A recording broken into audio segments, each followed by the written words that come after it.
Salam, hər vaxtınız xeyir olsun. Məni izləyənlər. Bu video kimin qarşısına çıxacaqsa və fikrini qeyd edəcəksə mənim üçün xoşdur. Çünki həqiqətən də çox üzücü bir xəbərdir. Gördüyünüz kimi də qaraya bürünmüşəm. Eynək də gözümdə, çünki axşam o qədər ağlamışam ki, gözümün altı da şişib. Bu eşitdiklərim məni çox üzdü. İnana bilmədim ki, belə bir şey ola bilər. Deyəcəksiniz ki, nə olub ki, Leyla müəllim? Dostlar, bilirsiniz ki, mənə şərləndim. Hətta həbsə belə məni göndərmək istəyirdilər. Amma sağ olsun məhkəmə, hakimlər, yəni yaxşı hakimlərimiz də var. Satılmış hakimlərimiz də var. Özləri yaxşı bilir. Onlar həqiqətən də işə canla başla baxdılar, yanaşdılar. Yəni mənim işə qayıtmağımla heç ona bir quş. Yəni o elə ilk başdan elə görükürdü ki, burada çunqaçuklar hansı hoqqaları verəcəklər. Deməli, nə deyəcəkdim sizə? Axşam biz bilirik ki, təhsil ekspertimiz Kamran Əsədovun üzücü bir xəbəri yayıldı ki, cinayət işi açılıb, odur, budur. Amma sizə bir şey deyim ki, inanmağım gəlmir. Bir tərəfdən də fikirləşirəm ki, bəlkə də olar. Çünki artıq 5 ilə yaxındır ki, mən təhsildə daha çox pulun rol oynadığını gördüm.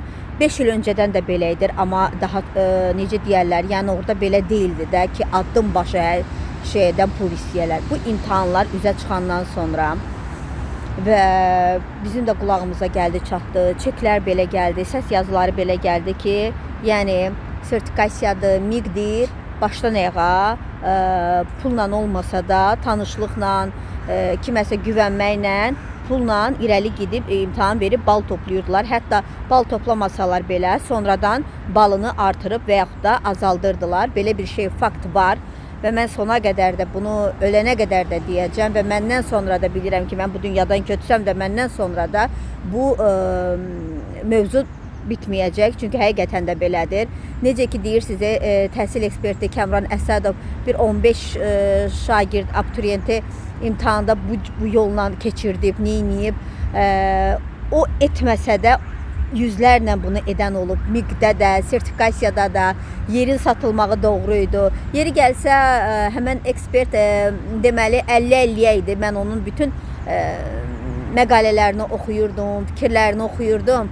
O mənə həm dəstək oldu, həm mən işdən çıxandan sonra o məni haqsız kimi qələmə verdi. Amma mən reaksiya vermədim, çünki zamanla kimin haqlı, kimin haqsız olduğu üzə çıxacaq.